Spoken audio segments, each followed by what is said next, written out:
একদিন তিনি সাহাবীদের মাঝে বসে হঠাৎ কেঁদে বললেন, আমার ভাইদের সাথে সাক্ষাৎ করতে বড় ইচ্ছে হয়।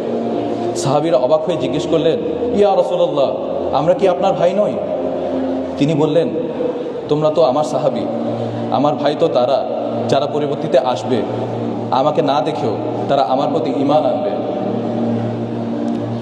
তিনি আমাকে আপনাকে ভাই বলে সম্বোধন করেছেন।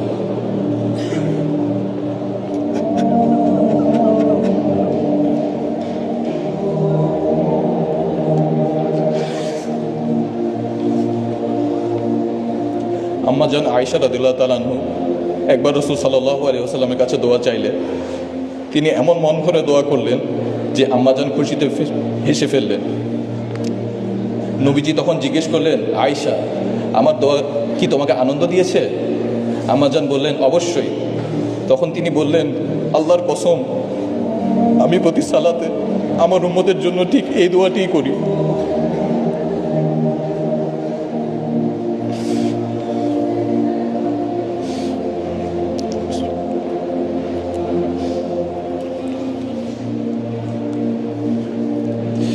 চিন্তা করুন, প্রতি সালাতে তিনি আপনাকে বলেননি।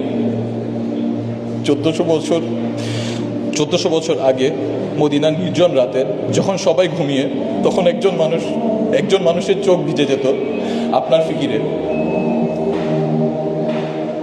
আর আজ আমরা সেই উম্মত তাকে কোথায় নিয়ে দাঁড়িয়ে আছি?